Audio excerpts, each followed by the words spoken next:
ሌላኛውን ጨዋታ ደግሞ እንመልከት። ፈረንሳይን ከክሮኤሺያ ጋር ያገናኘው ጨዋታ እናንሳ። ትናንትና 2-0 ነው ያሸነፉት ኦሊሴ። እንደዚሁም ኦስማን ዴምቤሌ ግቦችን አስቆጥረዋል። የዴምቤሌ ብቃት በፈረንሳይ ብሔራዊ ቡድንም ቀጥሏል። ትናንትና ምሽትም ግን ማስቆጠር የቻለው ተጫዋች ነው። ግን በኤክስትራ ታይምም እንደዚሁ ተጨማሪ ግቦች ያልተቆጠሩበት ጨዋታ ነው። በመለያ ምቶች ነው ፈረንሳይ ወደ ቀጣዩ ዙር ማለፉን ያረጋገጠው። እንመልከተው ይህን ጨዋታ።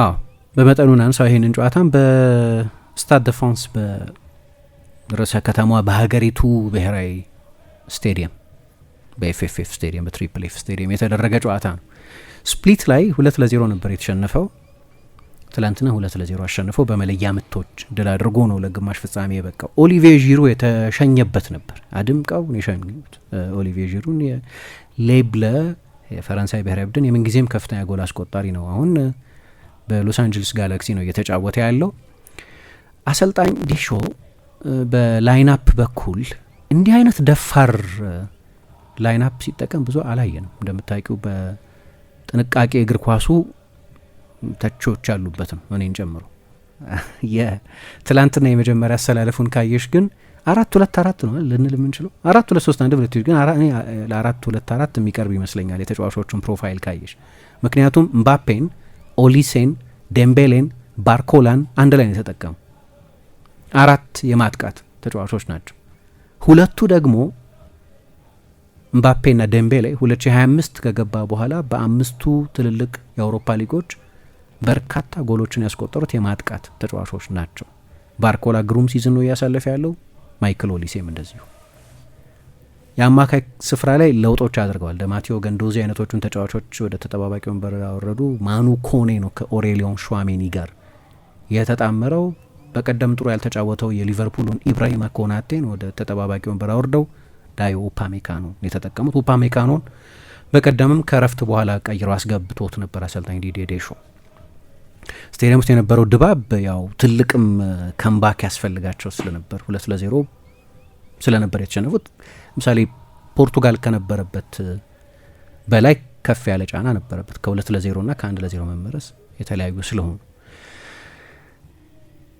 የፈጣን ተጫዋቾች ሜዳ ውስጥ የመኖራቸውን ያህል ከሁለቱ አማካዮች የበለጠ የማጥቃት ሊንክ ሆኖ ሲጫወት የበለጠ እናየው የነበረው ማኑ ኮኔ ነው። እኔ አማካይ ክፍል ላይ ከድሮግባ ከፖግባ መልቀቅ በኋላ ያልተመለሰ ጥያቄ ያለ ነው የምለው። ፖግባ ከፈረንሳይ ብሔራዊ ቡድን ውጭ ከሆነ በኋላ የፈረንሳይ ብሔራዊ ቡድን ክሬቲቭ አማካይ የለው። ገንዶዚ የሚሰለፍ ከማቪንጋ የሚጫወት ራቢዮን ቢኖር ሹዋሜኒን ጨምሮ ኮኔ፣ ሌሎችም ተጫዋቾች ቫለንታን ሆንጄን፣ ጆርዳን ቬሬቱ፣ የተለያዩ ተጫዋቾች ሞክሯል አሰልጣኙ። ከፖግባ በኋላ ኢቭን የ2022 የዓለም ዋንጫ ላይ ፍጻሜ የደረሰው ቡድን ጭምር ይሄው ችግር ነበረበት።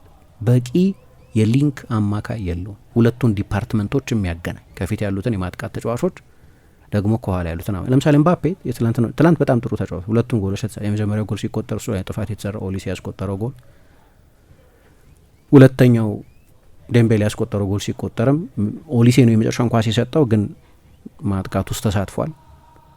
ፕሪያሲስት የሰጠው ምባፔ ነው። የፍጹም ቅጣት ምት ነው የመጀመሪያውን የፍጹም ቅጣት ምት ለባለፈው የአትሌቲኮ ማድሪድና የሪያል ማድሪድ ጨዋታ ላይ እንዳደረገው ሁሉ የመጀመሪያውን የመለያ ምት መምታት ቀላል አይደለም። እሱን ያስቆጠረው ኃላፊነቱን እንዳንበልም ተወጥቷል።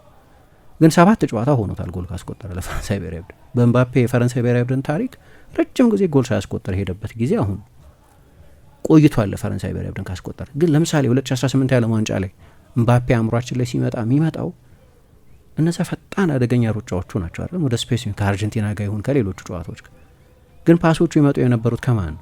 ከፖል ፖግባ ነው ይመጡ የነበሩ። እንዲህ አይነት ለምባፔ አይነት ተጫዋች የሚስማሙ ፓሶች መስጠት የሚችል ሌላ ተጫዋች ግን አላየን። ስለዚህ የመጀመሪያ አጋማሽ ላይ እንደዛ ብልጫ ቢወስድም 12 ሙከራ ቢያደርግም ግን አንዱ ብቻ ነው ኢላማውን የጠበቀው። ብዙዎቹ አደገኞች አልነበሩም። ሊቫትኮቪች ብዙ አልተፈተነም። ብልጫ ነበረው የፈረንሳይ ብሔራዊ ቡድን። አንዱ ችግር እኔ የሊንክ ተጫዋች ችግር ነው የነበረው። ጎል ያላስቆጠሩትም ለዚህ ነው። ዶሚናንት ነበሩ፣ ብልጫ ነበራቸው። ግን ያ እንግሊዞቹ ካቲንግ ኤጅ የሚሉት አለ። የመጨረሻ 30 ሜትር ላይ አደገኛ መሆን ይጎድለው ነበር። ይሄ ትላንትም ነበር። እኔ ደግሞ የቆየ ችግር ነው ሆነ የምለው። ፈረንሳይ በሁሉም የሜዳ ክፍል ካየሽ ምርጥ ተጫዋች ያፈራሉ። አማካይ ክፍል ግን እነዚህ ሰራተኛ አማካዮች ናቸው እንጂ ክሬቲቭ አማካዮች አሏቸው እንዴ? የሏቸውም። ማን አለ ክሬቲቭ አማካይ ፈረንሳይ እግር ኳስ ውስጥ? አሁን ይሄ የመፍጠር ችሎታ ያለው ተጫዋች ማለት ነው። እንዲህ አይነት ተጫዋች ማፍራት አልቻለም። የሆነ ችግር አለ እዛ ቦታ ላይ እና የመጀመሪያው አጋማሽ የማጥቃት ተጫዋቾች ቢኖሩትም ዴምቤሌም ማይክል ኦሊሴም የበለጠ ወደ ኋላ የተሳቡ መጥተው ኳስ ቢቀበሉም ማኑ ኮኔ ለእነዚህ ተጫዋቾች ተጠግቶ ቢጫወትም ግን ለምባፔ እና ለሌሎች የማጥቃት ተጫዋቾች ኳስ ማዘጋጀት የሚችል አማካይ ግን የላቸው። የግድ የመጨረሻ ኳስ የሚሰጥ ማለት ሳይሆን ግን ቡድኑን ከመከላከል ወደ ማጥቃት ፕሮግረስ የሚያደርግ ተጫዋች አልነበራቸውም። ስለዚህ ብልጫ በወሰዱበት የጨዋታም ጊዜ በቂ ከጥልቅ የሚመጣ ክሬቲቪቲ አልነበርም። ምናልባት እኔ አሰልጣኙ ይሄንን እንደ መፍትሄ ያየው እንደሆነ አላቅም። የዓለም ዋንጫ ሲመጣ የበለጠ እድሜውም ከፍ ይላል። ዴዝሪ ዱዌይን እዚህ ቦታ ላይ ቢሞክረው ላሉ ትላንትና ልክ ምንም ጫና እንደማይሰማው ተጫዋች ግሩም የመለያ ምቱን መጥቶ ኃላፊነትም ተወጥቷል። በሬን በፓሪስ ሳን ጀርማን አሰልጣኞች እንዲህ አይነት ሚና ሲሰጡት አይቻለሁ። ባለፈው የውድድር ዘመንም በዚህ የውድድር ዘመን ብሩኖ ጄኔሲዮ እዛ ቦታ ላይ ያጫወቱት ነበር አሰልጣኝ በነበሩበት ጊዜ። ይሄ መሆን ያለበት ይመስለኛል። እንዲህ አይነት የክሬቲቪቲ ችግር አለበት የፈረንሳይ ብሔራዊ ቡድን። እንዴት እንደሚያደርገው አሰልጣኙ አላቅም፣ ግን ቅጣት ምት አስቆጠረ እና ይሄ ሰበር ዜና ነው። የፈረንሳይ ብሔራዊ ቡድን ረጅም ጊዜ ሆኖታል ቅጣት ምት ካስቆጠረ። 2018 ላይ ፖል ፖግባ ራሻ ላይ ጎል ካስቆጠረ በኋላ ከቀጥታ የቅጣት ምት ጎል አላስቆጠረም። በእርግጥ ዛሬ አመት ነው የዛሬ 2 ዓመት ወይም ሉካ ዲኛ የቅጣት ምት አስቆጥሮ ነበር ጣሊያን ላይ፣ ግን መጨረሻ ላይ ዩኤፋ የመዘገበው ጊግሊሞ ቪካሪዮ ራሱ ላይ ነው ያስቆጠረው በሚል ስለሆነ ረጅም ጊዜ ችግር አለበት የዳይሬክት ፍሪ ኪክ። ፖል ፖግባም ሲያስቆጥር ከነዚዳን ዘመን በኋላ ለመጀመሪያ ጊዜ ነበር ከዩሮ 2004 መሰለኝ ጎል ሲያስቆጥር። ረጅም ጊዜ በቀጥታ ጎል የማስቆጠር ችግር ነበረባቸው።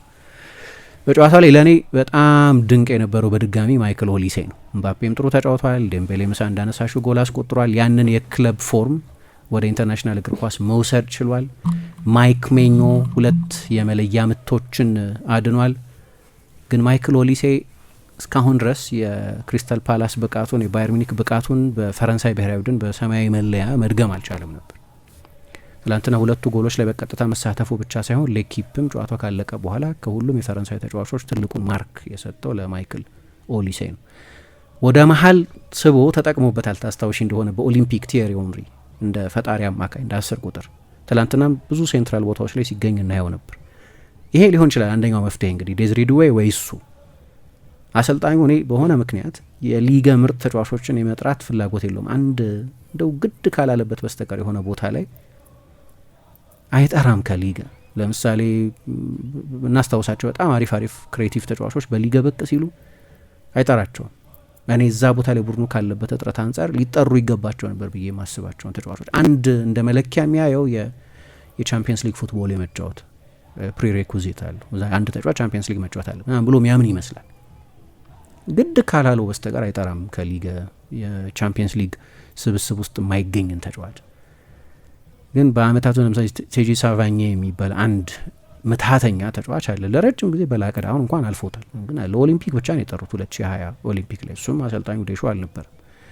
ይሄ ችግር ያለ ይመስለኛል። ግን ትላንትና እንግዲህ 15 ክሮሶች አድርጓል፣ 5 የመጨረሻ ኳሶች። የፈረንሳይ ብሔራዊ ቡድን ከሌሎቹ ጨዋታዎች የበለጠ አሁን በግራ በኩል ያለውን ወር የበለጠ ማጥቃት አድርገሽ የምታስቢው ምባፔና የበለጠ አታኪንግ ፉልባክ ያለበትን የቴዎ ሄርናንዴዝን ቦታ ትላንትና 44% የፈረንሳይ ማጥቃት ማይክል ኦሊሴ እና አንዚ ፍሊክ ቀይረውታል። ስለዚህ የድሮውን የመሀል ተከላካይ ሆኖ ፉልባክ ሆኖ የሚጫወት ተጫዋች የሚለውን ስቴሪዮታይፕ እንተውለት። ዡል ኩንዴ የመለያ ምቱን በአስቂኝ ሁኔታ ስቶታል። እሱም ቴዎ ሄርናንዴዝም ስቷል። ግን ብዙ ያጠቃ ነበር። እሱና ማይክል ኦሊሴ መካከል በላሚን ያማል እና በኩንዴ መካከል ያለው አይነት ደግሞ በታይፕም አንድ ተመሳሳይነት አላቸው። ኦሊሴ እና ላሚን ያማል ይህ ወደ ውስጥ ይገባል፣ ያኛው በውጭ በኩል ኦቨርላፕ ያደርጋል። ኢንሳይድ ና አውትሳይድ የሚያጠቁ ተጫዋቾች ያሉት የፈረንሳይ 44% በዛ ምባፔና ቴዎ ሄርናንዴዝ ባሉበት ሳይሆን የበለጠ ቀኙን ነበር ይጠቀም ነበር። አሁን ማንም ሰው ከቴዎ ሄርናንዴዝ የበለጠ ኩንዴ ነው ኦቨርላፕ ያደረገው ቢባል ከተጫዋቾቹ ቴክኒካዊ ባህሪ አንጻር ማይመስል ሊሆን ይችላል። ግን ትላንትና ብዙ ይስተዋል የነበረው የበለጠ ቀኛቸውን መጠቀማቸውን። ኦሊሴ ልዩነት አምጥቷል። ግሩም የቅጣት ምት ጎል ማስቆጠሩ ብቻ ሳይሆን የጨዋታውን የለወጠው እሱ ነው። ግን አይ ቲንክ የመጀመሪያው ምርጥ የፈረንሳይ ብሔራዊ ቡድን ፐርፎርማንሱ ነው። እስካሁን ድረስ ያንን ማሳየት አልቻለም ነበር። 105ኛው ደቂቃ ላይ ነው እንግዲህ በካማቪንጋ ተተክቶ የወጣው። በመለያ ምት ነው ያለቀው። መለያ ምት ላይ ባለፈው ስናነሳ ፈረንሳይም እንደ እንግሊዝ አይነት ችግር አለበት የመለያ ምቶች። እኔ እንኳን 2 ፋይናሎች ይሸነፉ አይቻለሁ። 2 የዓለም ዋንጫ ፋይናሎች 2006 ና 2018 ግን አንድ ግብ ጠባቂያቸው እየለወጠው ነው ማይክ ሜኞ። ውጎ ዮሪስ የመለያ ምት የማዳን ታሪኩ ብዙ ጥሩ አልነበር። ማይክ ሜኞ በጣም ጎበዝ ነው የመለያ ምቶች በማዳን። ባለፈው ፖርቱጋልንም ሲያሸንፉ እሱ ነበር ግብ ጠባቂ የነበረው፣ ትላንትናም ሲያሸንፉ እሱ ነበር ግብ ጠባቂ የነበረው። ስለዚህ ለፈረንሳይ በጣም አስፈላጊ ድል ነበር። ከባለፈው ጨዋታ ጋር ይገናኙ 56 ጊዜ ነው የክሮኤሽያ ሳጥን ውስጥ ኳስ የነኩት። ክሮኤሽያ 6 ጊዜ ብቻ ነው የነካው የፈረንሳይ ዞን ውስጥ። 64% ፖሴሽን ነበራቸው። 28 ሙከራ አድርገዋል። በአብዛኛው እንግዲህ በጨዋታው እየገፋ በሄደ ቁጥር ከቤንችም የሚነሱት ተጫዋቾች ጥራት ልዩነት ያመጣ ነበር። አሰልጣኝ ዴሾ ቀይሮ ማስገባት የቻላቸው ተጫዋቾች ዴዝሪ ዱዌ፣ ራንደል ኮሎ ሙዋኒ፣ ዋረን ዛይሬ ኤሜሪ፣ ኤድዋርዶ ካማቪንጋ አይነት ተጫዋቾችን ቀይሮ አስገብቷል ዲዲዬ ዴሾ። ፈረንሳይ ወደ ግማሽ ፍጻሜ አልፋለች ማለት ነው። ከዚህ ቤት አንድ ጊዜ አሸንፈዋል ይህንን ውድድር፣ ለሁለተኛ ድል ነው። ግን ትልቁ ቁም ነገር ለዓለም ዋንጫው የፈጣሪ አማካይ ያለፈው ችግር ነበር። በጣም አሰልቺ ቡድን ነው የነበረው። በጣም አሰልቺ ቡድን፣ ክሬቲቪቲ አልነበረውም። ትላንትና በጣም የተሻሻለ ነበር። ግን ዘላቂው የአማካይ ክፍል መፍትሄ ማን ነው? ደፋር ነው 4-2-4ን መጠቀሙ። ቦልድ መሆን ነው ብዙ ጊዜ የማያደርገው አይነት ድፍረት ነው። ግን ያ ችግር ነበረ ለማለት ነው። ምሳ እስኪ ደግሞ የተወሰነ አድማጭን አስተያየት እንቀበል እዚህ ጉዳይ ላይ። ደሳለኝ እንደነቀው የሚል አድማጫችን የ2022 የዓለም ዋንጫ ፍጻሜን የሚመስል ልብ አንጠልጣይ ከፍተኛ መውደቅና መነሳት ያየንበት በእግር ኳስ ታሪክ ምናልባትም አያሌ ጎል ናዳ የተመለከትንበት በተለይ ደግሞ ለገለልተኛ ተመልካች ጥሩ ምሽት ነበር ብሎናል። ማንዴማን ገራሚ ምሽት አሳልፈናል። በኔሽንስ ሊጉ ምርጥ ትንቅንቅን የሚገርማቸው የሻምፒየንስ ሊግ ጥሎ ማለፍ ነው የመሰለኝ። ብቻ ሳምንት ዕለት አሰልቺ የነበረው ፖርቹጋል በትናንትናው ዕለት ልትደግመው ይሆን የሚል ስጋት ነበረኝ። ነገር ግን አስቸጋሪ የሆነው የራሷ ልጅ ራፋኤል ሊያውን ተቀይሮ መውጣት ያስፈልግ ነበር። እናም የነጆታ መግባት ታምሩን አሳይቶናል ብሎናል። መሐመድ አወል የሚል አድማጫችን አዝናኝና ውብ ጨዋታዎች ነበሩ። በተለይ የስፔንና የኔዘርላንድ ጨዋታ አሰልጣኝ ሮላንድ ኮማን እንደዚህ አይነት የሚያጠቃ ቡድን ይሰራል ብዬ አስቤ አላውቅም። የኤሲ ሚላኑ ራይንደርስ ለእኔ ጨዋታው ኮከብ ነበረ። አዲሱ ቡድኗን በነ ባርኮላ ዲና ኦሊሴ ላይ እየሰራች ያለችው ፈረንሳይ አሁንም የጄኔሬሽን ጋፕ እንደሌለባት አሳይታለች። ግን የስፔን ኔዘርላንድ ክሮኤሽያ አማካኞች ባየውበትና ከዚህ በፊት እንደነ